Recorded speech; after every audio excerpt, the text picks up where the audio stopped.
Gogoratu, azaroaren 23an Euskaraldian murgilduko garela, azaroaren 10ean hasita martxan dira Bermeon, Kabixen, Ahobizi eta Belarri prestentzako prestakuntza tailerrak. Tailer hauen bidez, Euskaraldiaren 11 egunetan zelan jokatu azaltzen da eta Ahobizi eta Belarri prest izatea zer den azaltzen da. Eta Euskarari dagokionez, egoera jakin batzuetan zelan erantzun.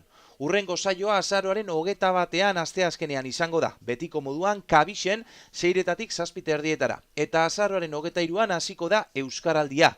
Izena emateko Kabixen dago aukera, astelehenetik ostegunera 4:00 8:00 WhatsApp bidez 688-850-659 telefonoan edo Facebooken Euskaraldia Bermeon. Ahobizi eta Belarri prest zer diren gogoratzeko bideoa ikusiko dugu. Azaroaren 23tik abenduaren 3 bitartean Euskaraldia 11 egun euskaraz ekimena egingo dugu Euskal Herri osoan. Euskaraldia ariketa soziala izango da. Euskararen erabilera areagotzeko, inertziak astintzeko eta herritarron eguneroko harremanetan hizkuntza ohiturak aldatzeko ariketa sozial eta kolektiboa. Baina zein izango da ariketa?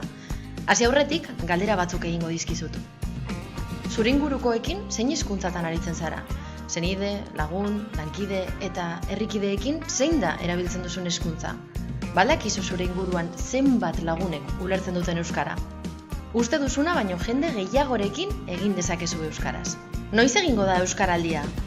Azaroaren 23tik abenduaren 3ra 11 egunez euskaraz egingo dugu. Non egingo da Euskaraldia? Euskaraldia Euskal Herri osoan egingo da. Eta parte hartzaile bakoitzak bere eguneroko bizitzako eremu guztietan 11 egunez euskaraz egiteko aukera izango du. Etxean, lanean, eskolan, kalean, lagun artean, aisialdian, Euskaraldian parte hartzeko bi baldintza bete behar ditugu. 16 urte baino gehiago izatea, euskara ulertzeko gai izatea.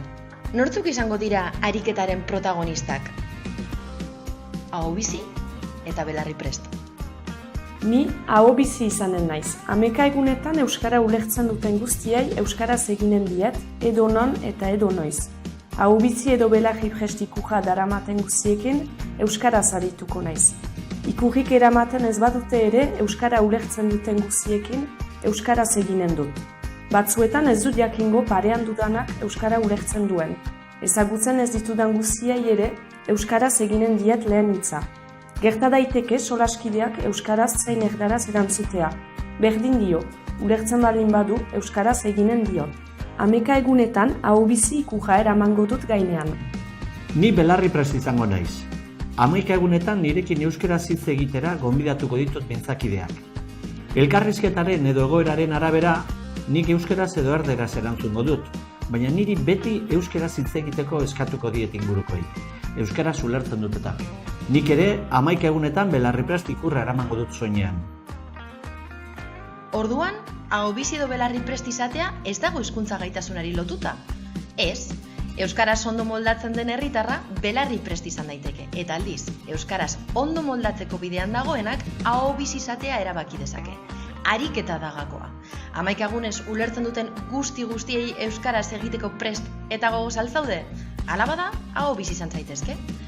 Horretarako zailtasunak aurre ikusten dituzu eta askorekin euskaraz egin arren beste batzuekin erdaraz jarraituko duzu? Orduan, Belarri prest izan zaitezke eta ahobizi direnei babesa emango diezu. Bi rolak dira garrantzitsuak eta beharrezkoak, zeuk erabaki. Izen ematea, irailaren 20tik aurrera euskaraldia.eus atarian edo herriko Euskaraldia batzordearen bidez. Euskaraldia 11 egun euskaraz.